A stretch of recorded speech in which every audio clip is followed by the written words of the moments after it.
Hello बच्चों, let's see the question. Blood pressure in the pulmonary artery is option A same as that in aorta, option B more than that in carotid, option C more than that in the pulmonary vein, option D less than that in the vena cava. तो चलो बच्चों, कुछ की concept के ऊपर बात करेंगे, थोड़े थोड़े से चीजों को अच्छे से जानेंगे तो क्वेश्चन सॉल्व करना हमारे लिए आसान हो जाता है. देखो बच्चों, अभी पहले पिक्चर को अच्छे से देखो. ये वाला एक पार्ट मानो और ये वाला एक पार्ट मानो. ये वाला चार चेम्बर वाला जो पार्ट है वो क्या कहलाता है बच्चों? बता दो, अभी बता दो, सबका आंसर आना चाहिए.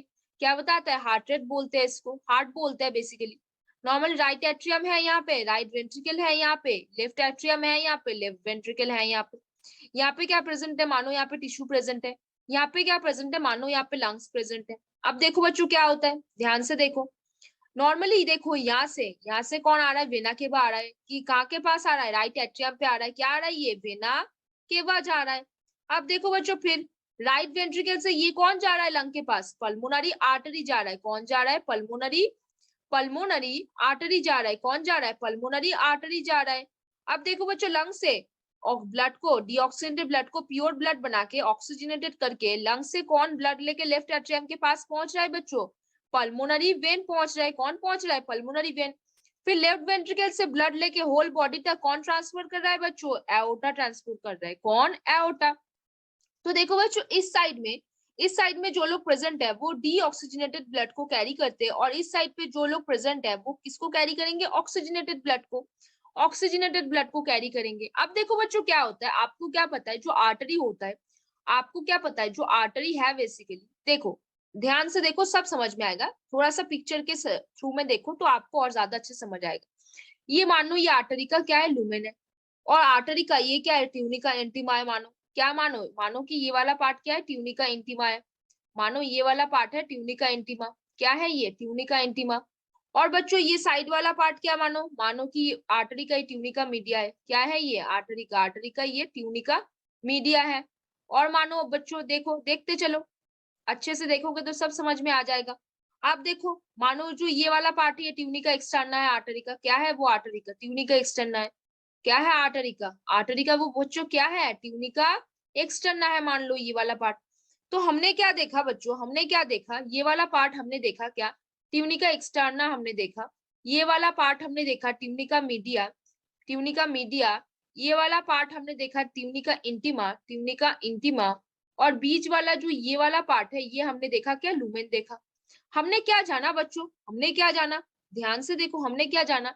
जो आर्टरी होता है उसका लुमेन क्या होता है? बहुत ज्यादा, काफी छोटा होता है. तो जब ब्लड हार्ट के थ्रू ब्लड जब पंप करके आर्टरी में डाला जाता है तो उसमें ब्लड फ्लो क्या होता है? बहुत ज्यादा तेज होता है. और ब्लड फ्लो बहुत ज्यादा तेज है और लुमेन बहुत ज्यादा छोटा है तो एक प्रेशर भी क्रिएट करेगा. ब्लड उस ब्लड वेसल के वॉल पे क्या करेगा? प्रेशर क्रिएट करेगा. उसको हम बोल देते हैं ब्लड प्रेशर. और ब्लड प्रेशर काफी हाई रहने की वजह से यहाँ पे no back flow takes place. कोई बैक फ्लो नहीं होता. बैक फ्लो नहीं होता तो इसमें नो नीड ऑफ वल्व, कोई वल्व की भी जरूरत नहीं है. No need of valve. तो बच्चों कंडीशंस को देखो अच्छे से, पहले कंडीशंस को समझो तब जाके आप क्वेश्चन ध्यान से सॉल्व कर पाओगे. कोई आर्टरी के बारे में हम बात करते हैं तो हमको पता है उसका जो लुमेन होता है वो काफी छोटा होता है. उसमें ब्लड फ्लो बहुत ज्यादा तेज होता है क्योंकि ब्लड डायरेक्टली हार्ट से निकाल के आर्टरी में डाला जा रहा है. जैसे मान लो पल्मोनरी आर्टरी, जैसे मान लो एओर्टा. अब उनमें ब्लड प्रेशर भी बहुत ज्यादा हाई रहता है क्योंकि उस ब्लड वेसल के वॉल पे भी एक प्रेशर क्रिएट करता है. तो उसमें बैकफ्लो होने का चांसेस काफी कम होता है. तो वॉल्व भी हमारे आर्टरी में प्रेजेंट नहीं होता. लेकिन दूसरी बात, वहां पे अगर हम वेन की ऊपर बात करें, दूसरी बात अगर हम वेन की ऊपर बात करें तो क्या होगा? मान लो ये क्या है? वेन का लूमेन है. क्या मानो आप? मानो कि ये वाला पार्ट क्या है? वेन का लूमेन है. आप मान लो जो ये वाला पार्ट है, ये वाला जो बड़ा सा पार्ट है ये क्या है? वेन का लूमेन है. और साइड में देखो क्या प्रेजेंट है? साइड में देखो क्या प्रेजेंट है? उनके पास ट्यूनिका मीडिया प्रेजेंट होता है. उनके पास क्या होता है? Tunica media. और क्या होगा? ट्यूनिका मीडिया हो जाएगा. और क्या हो जाएगा? देखो, ध्यान से देखो बच्चों, ट्यूनिका एक्सटर्ना हो जाएगा. उनके पास ट्यूनिका मीडिया और ट्यूनिका एक्सटर्ना होता है. लेकिन उनका जो नॉर्मली थिकनेस है वो काफी कम होता है देन टू आर्टरी. उनका थिकनेस क्या होता है बच्चों? काफी कम होता है देन टू आर्टरी. मतलब ये वाला पार्ट क्या है? लुमेन है. ये लुमेन है. ये ट्यूनिका एक्सटर्ना है. ये वाला पार्ट क्या है? ट्यूनिका मीडिया है. तो क्या हुआ बच्चों? देखो क्या हुआ, उनका जो लुमेन है वो लुमेन काफी क्या है? बड़ा है. तो फिर ब्लड फ्लो क्या होगा, उनमें ब्लड फ्लो काफी कम होता है, ब्लड फ्लो क्या होता है, काफी कम होता है। तो बेसिक काफी कम नहीं मतलब नॉर्मल होता है।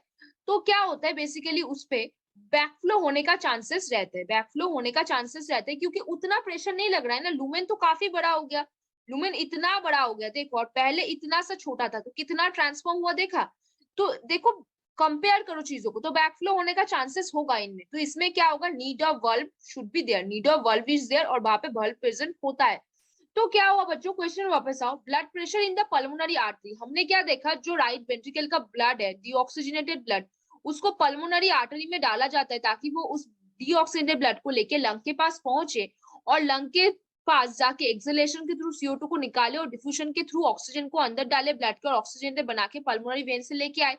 तो उनका जो ब्लड प्रेशर होगा, वो देखो जो एओर्टा होता है वो होल बॉडी को ब्लड ट्रांसफर करता है, किसको करता है, होल बॉडी को, लेकिन जो पल्मोनरी आर्टरी होता है वो सिंपली लंग के पास जाता है, तो उसका ब्लड प्रेशर एओर्टा जैसा नहीं होगा, तो same as that in aorta तो होगा नहीं। More than that in carotid वो नहीं होगा, क्योंकि नॉर्मली जो पल्मोनरी आर्टरी और एओर्टा इनका ब्लड की जो प्रेशर होता है काफी हाई होता है, more than that of vein. Vein की बात बोल दिया बच्चों, more than that of blood तो होना ही नहीं चाहिए, कौन सा होगा, more than that in the pulmonary vein, क्या होगा, मोर देन दैट। हाँ ऑब्वियसली पल्मोनरी वेन से तो ज्यादा होगा ही ना, वेन से तो आर्टरी में क्या होगा, ब्लड प्रेशर जो है वो काफी हाई रहता है, वेन से तो काफी हाई रहता है। तो इसको आप टिक मार्क करके चलो, less than that in vena के बाद, ना ये भी नहीं होगा, वेना के बाद से कैसे कम होगा, मैंने अभी क्या बोला आपका, आर्टरी, आर्टरी जो क्या है, पल्मोनरी आर्टरी और एओर्टा जो डायरेक्टली हार्ट से ब्लड लेगा, उनका जो ब्लड फ्लो का जो ब्लड प्रेशर होगा वो काफी हाई होगा दैट टू अदर। तो क्या होगा यहाँ पे, सेम एज दैट एओर्टा नहीं होगा, क्योंकि एओर्टा होल बॉडी को ट्रांसफर कर रहा है, तो उसका ब्लड प्रेशर काफी ज्यादा हाई होगा। More than that in carotid होगा नहीं, less than that in vena cava होगा नहीं, कौन सा आंसर हो जाएगा, जब भी आर्टरी आए आप हमेशा उसको किससे रिलेट करो, वेन से रिलेट करो। तो यहाँ पे आपने क्या देगा, पल्मोनरी वेन लिखा है, तो आपने सटा करके वहां टिक मार्क दिया। तो blood pressure in the pulmonary artery is more than that in pulmonary vein, कौन सा हो जाएगा, more than that in pulmonary vein, that means option C will be the correct answer over here. तो hopefully बच्चों understand this question very well, best of luck बच्चों।